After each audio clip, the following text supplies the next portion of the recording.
આજના દિવસે 4 ડિસેમ્બર 2025 ગુરુવાર માગસર સુદ પૂનમના દિવસે આ અભિષેક મહાદેવ ઉપર શિવલિંગ ઉપર ચાલુ કરેલ છે. બરફના ઠંડા પાણીનો, ગંગાજળ, કપૂરનો ટુકડો પણ ત્યાં રાખેલ છે. આ બધું આયોજન કરેલ છે. એ બધું જ વિડીયોમાં સમજાવેલ છે. બરાબર સમય મળે તેમ થોડું થોડું પણ સાંભળજો, ઘણું બધું જાણવાનું મળશે. અને બધાને જય જિનેન્દ્ર, જય મહાદેવ, જય માતાજી. જે કાંઈ જે ધર્મના હોય એ બધાને મારા પ્રણામ. વડીલોને, સાધુ સંતોને વંદન અને બધાને ખૂબ ખૂબ અભિનંદન. અને આ મેં કાંઈ જે વિડીયો મૂકેલ છે એ વિડીયો તમે બરાબર જોજો અને જેટલી ભક્તિભાવ જાગે એટલું સમજીને જેટલું થાય એટલું કરજો. પાછી શનિવારે 6 તારીખે આદ્રા નક્ષત્ર આવે છે અને 6 તારીખે શનિવારે માગસર વદ બીજ આવે છે. માગસર વદ બીજ આવે છે અને એ દિવસે એટલે કે શિવ ભગવાન છે લિંગ સ્વરૂપે આદ્રા નક્ષત્રમાં પ્રગટ થયેલા હતા અને એની ભક્તિ વિષ્ણુ ભગવાન અને બ્રહ્માજીએ એ શિવલિંગ ઉપર અભિષેક કરેલ હતા.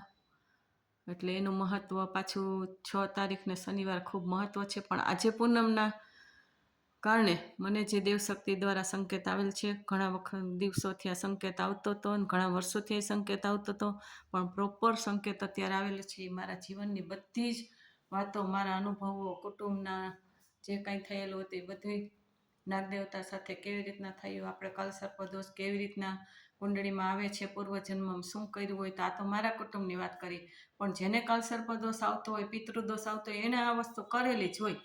અને કદાચ કોઈ હત્યા ન કરી હોય કે નાગને માર્યો ન હોય કે કાંઈ ન કર્યું, પણ ઊભા જોઈને પણ એમ કીધું હોય કે આને મારી નાખવાનો, આ બીક લાગે છે, અને આમ જોઈને એમ કે મૂકી આવો ક્યાંક, ને કાંઈક પણ કરેલું હોય. પોતાના ઘરમાંથી નાગ નીકળો હોય ને ડરને કારણે બધાને ભેગા કર્યા તોય નિમિત્ત બની. એટલે કાલસર્પદોષ ત્યારે જ આવે, રાહુ અને કેતુનો.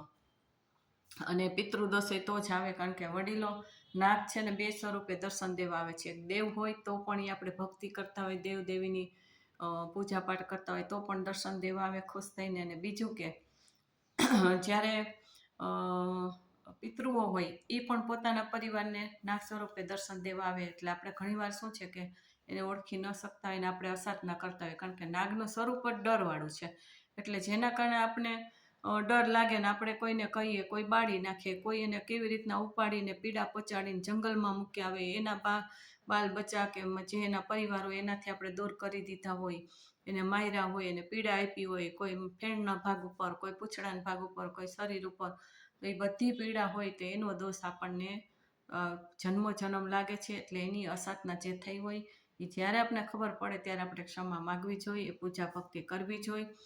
અને આ પૂજા ભક્તિ માટે તો ખાસ કરીને એ દોષને ટાળવા માટે શિવલિંગ ઉપર જ અભિષેક કરવો પડે. હું પણ જૈન ધર્મમાં રહેલ છું.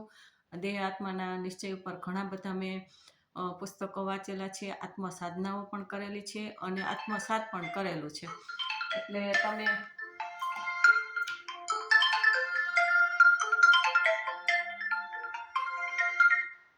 એટલે તમે પણ વચ્ચે ડિસ્ટર્બ થઈ, તમે પણ આ ભક્તિ કરજો.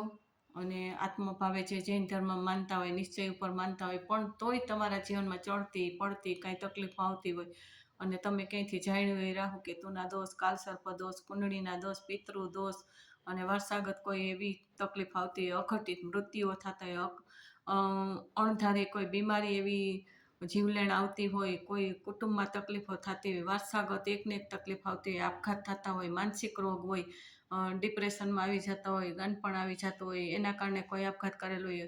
દીક્ષા જીવનમાં પણ અમારા કુટુંબમાં દીક્ષા નથી લેવાતી, એટલે અમને કેટલી તકલીફો આવી છે, કેટલા ઉપદ્રવ થયા છે. અમારે 2 બહેનોને એટલી દીક્ષા જીવનમાં તકલીફ થઈ છે. અને મારા એક કોઈ કુટુંબના પુત્ર વધે દીક્ષા લીધી, એને પણ ગંદપણ જેવું થઈ ગયું ને કૂવામાં પડીને વડીલોના કહેવા મુજબ કે એને પણ આપઘાત કરેલો હતો. અને અમારે 2 બહેનોએ દીક્ષા લીધી તો દેવીય ઉપસર્ગ ઘણા બધા આવ્યા. મારા બેન સ્વામી તો અત્યારે દીક્ષા જીવનમાં છે, પણ મારા એને એ રીતનો યોગ હશે, ન્યા પૂર્ણ કરવાનું હશે. સાધના કરવાની છે. પણ મારે પૂર્વજન્મના અધૂરા યોગ પૂર્ણ કરવા માટે અને મારી પાસે દેવશક્તિના કહેવા મુજબના અનુભવ જે કરાવ્યા એ મુજબ આ જન્મમાં આ એક છેલ્લો જન્મ છે મારો મનુષ્ય જન્મનો, અને પછી મહાવીર ક્ષેત્રમાં મનુષ્ય જન્મ લઈ અને ત્યાં નાની વયમાં દીક્ષા લઈ અને તીર્થંકર પરમાત્માની સામે જ મારો મોક્ષ થશે. સમકીતી આત્મા છું, મને પ્રોપર ખબર છે, એટલે હું આ બધી વસ્તુ કહી શકું છું. અને મારી દેવશક્તિ જે મને સહાયતા કરે છે એ પણ મારા પૂર્વ જન્મની સ્વજન જ છે. અને પૂર્વજન્મના ઘણા બધા મારા સ્વજનો મળી ગયા છે. બધાના નામ અત્યારે મારે દેવાના નથી, જેટલા જેમ જેમ આજ્ઞા આવશે એમ લેખિત પણ થશે. તો આપ સર્વને હું ખાસ કહું છું કે જેણે જેણે મને સહયોગ આપ્યો છે, જે દેવશક્તિની આજ્ઞા મુજબ હું જે કાંઈ કરું છું કુટુંબ માટે કે મારા માટે, કે જે આજ્ઞાઓ પાડું છું, જે ભક્તિ કરું છું, બધું જ આમાં ટૂંકમાં ઘણું બધું આપેલું છે. હજી તો ઘણો મારો આ વિષય છે ને બહુ લાંબો છે ને ઘણા અનુભવો છે, પણ એ તો પુસ્તકોના પુસ્તક લખાય એટલો મારો અનુભવ છે. અને બધાએ લઈ જોયેલું જ છે, કંઈ મારી મેળે હું લખી નાખું કહી દઉં એટલું નથી, પણ બધાએ અનુભવ કરેલો છે, પરિચિત વ્યક્તિઓ, અને બધાએ સાંભળેલું છે, બધાએ લાઈવ જોયેલું છે. જે વસ્તુ હું કહું છું સત્ય હકીકત છે, અને અત્યારે પણ દેવશક્તિની આજ્ઞા મુજબ બધું કરું છું. તો આપ બરાબર બધા વિડીયો સાંભળજો. બધાને જય માતાજી, જય મહાદેવ. અને આગળ જે કાંઈ છે એ બધું સાંભળજો અને જેટલું થાય એટલું કરજો. બસ એ મારી ભાવના છે.